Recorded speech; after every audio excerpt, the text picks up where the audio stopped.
Live. Welcome back to another Commonwealth sports betting video.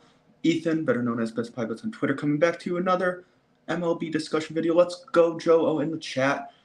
Coming back to you with another comp selection video for you guys to recap yesterday. Let's go, Tom.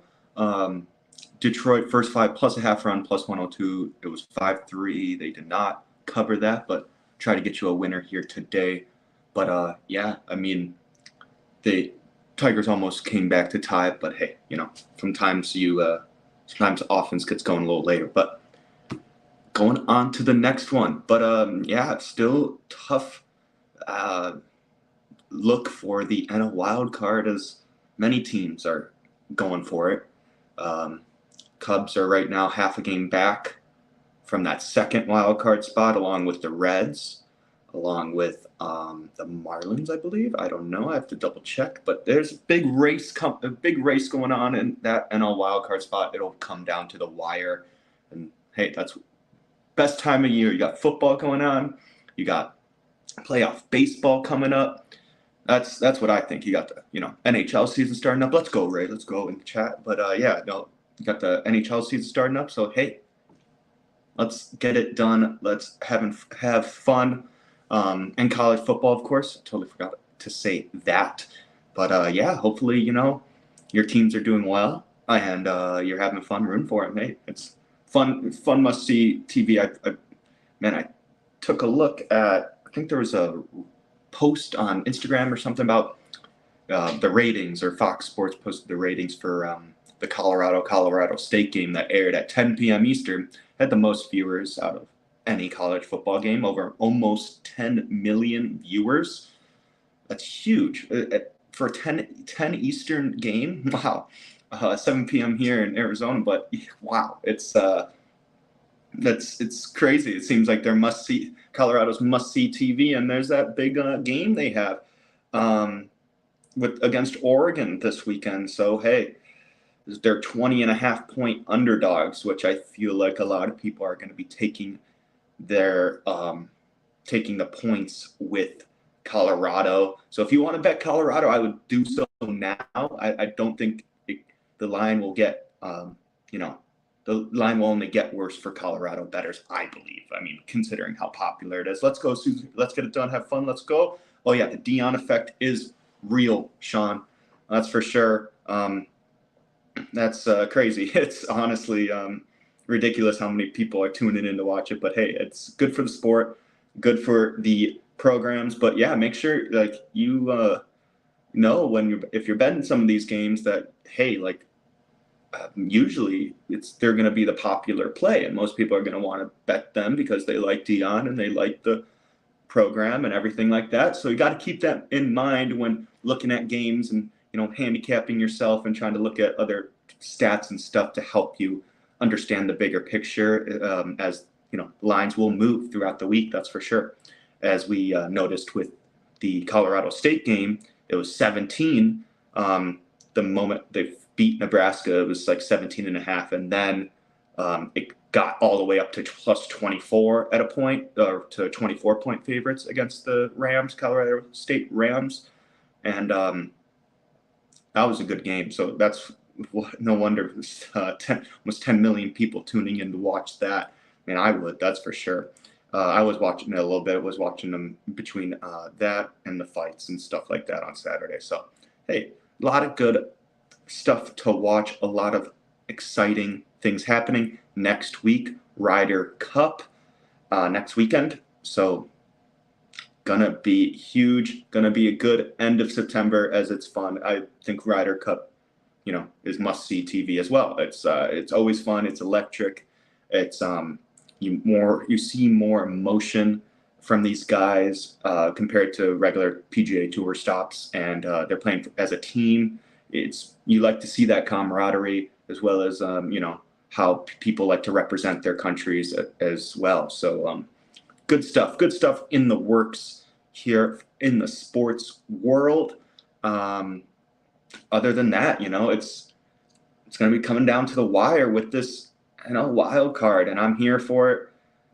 Cubbies need to turn this rut around. They need to get some wins against the Buckos, Ray, but who knows? They can play spoiler here, that's for sure. It's feel like a lot of teams like to, especially in their own division, like to, get up for these games and, spoil the other guys, basically trying to get them out of it, try to beat good teams. And obviously every player is going to be playing hard as hard as they can, because they're not throwing games once they're done for the season. They're giving guys opportunities. These guys are hungry. These guys are going to come up and try their best. They're trying to make a name for themselves, trying to make a home for themselves with contracts and stuff like that. So, hey, you can never just bet one team only because, like, oh, they need to win to get in the playoffs. I mean, it's you got to look more into it, at least, if you want to do that. Because there might be times where you want to back the team. They need a win to get in the playoffs, and the numbers look all right. So be it. But it's, a lot of times they play spoiler. That's for sure. Kind of like I forgot what the teams were last year, where someone spoiled the first round pick, like the Texans won, I think, and spoiled their first round pick or something. I don't know if someone is familiar with that. And I think Lovie Smith won the game, and then he was out because they wanted him to lose the game, and he's like, I'm not going to try to lose, or something like that. I don't know if it was last year or the year before that. I have some vague recollection of that, as well as with the hockey season last year when the Blackhawks just needed to lose to the Penguins, who needed to win to go into the Stanley Cup playoffs and not miss it. Basically, that would have been their 16th straight Stanley Cup playoff appearance, and broke that streak with the Blackhawks beating them as plus 300 or something underdogs. So and that kind of screwed the Blackhawks because they got the second overall pick. But hey, we got our boy Bedard, so that's all that matters. But enough with that ranting. I will be moving on to the comp selection here, going to Kansas City with the Guardians in Kansas City against the Royals. I like the Guardians. Where's Noah? He'll love that pick. Guardians, first 5, -0.5 run, -103 right now you can get on Bookmaker. You got Logan Allen on the mound against Steven Cruz, a relief pitcher for the Royals. Allen coming off a good performance, 5 hit, 1 earned, 3 walks, but no decision. Didn't get a win, didn't get a loss. So, okay, but hey, I think he still keeps it going here, especially against this Kansas City team who hasn't been seeing lefties that well. So pitched to Kansas City twice, where the more recent one he lost and went 7 innings, 7 hits, 4 earned, and got the loss. So hopefully some revenge will happen here, and he remembers that, trying to get back at that team where he pitched that loss. 3.23 away ERA, as well as a 1.32 WHIP. So ERA is great. WHIP could use some work, but hey, I think it's just a good opportunity to just back this lefty against this Royals team, especially after how the Guardians very kind of blew up in the end of the game yesterday and lost in a gut-wrenching fashion, basically, with the 3 straight walks and a hit by pitch and all this BS. So hey, they'll remember it. They'll be a little bit angry, of course, coming into this one after a loss like that. Looking at Steven Cruz, like I said, relief pitcher for the Royals, hasn't given up an earned run in 5 straight outings. So he's pitched about 1 to 2 innings on average. So I think he comes down to earth here, especially with the way Cleveland has been seeing right-handed pitching as of late. So, but looking at his home ERA, 9.82, 2.5 WHIP, but only 3 2/3 innings pitched at home this year. So can't really, take that with a grain of salt, of course. But I think I trust Allen more than Cruz here, especially as well as trust Allen over the Kansas City Royals bullpen, considering Cruz might get taken out in the 2nd or 3rd inning. Looking at for the relief pitchers in the last 14 days for the Royals, 1.45 WHIP and 4.7 ERA. So don't mind either way if Cruz gets yanked early. That might be a good thing for the Guardians. If he's getting yanked early and there might be runs already on the board, or he gets yanked, I think they can still get after this bullpen that has been struggling as of late as well. So there you go.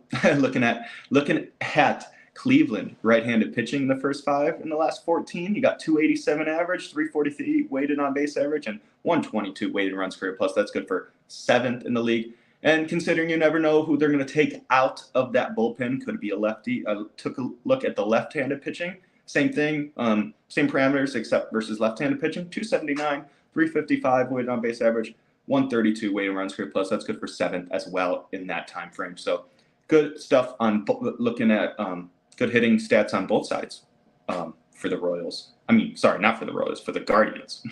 They're looking at the Royals left-handed pitching, first 5, last 14, 189 average, 214 weighted on base average, 33 weighted runs created plus. Is good for 27th in the league. So putting this all together, I like the Guardians. First 5 minus a half run. You can get at minus 103 right now on Bookmaker as well. There's some minus 105s out there as well. So good options there. So it kind of cuts the streak ending of plus money plays. But hey, I think this is a great opportunity to back this Guardians team off of a tough, gut-wrenching loss of yesterday. So got to find teams to bounce back, basically. That's always a good key to look at. So, but hopefully you guys are having a good day. Make sure to like, comment, subscribe, hit that notification bell so you never miss another video.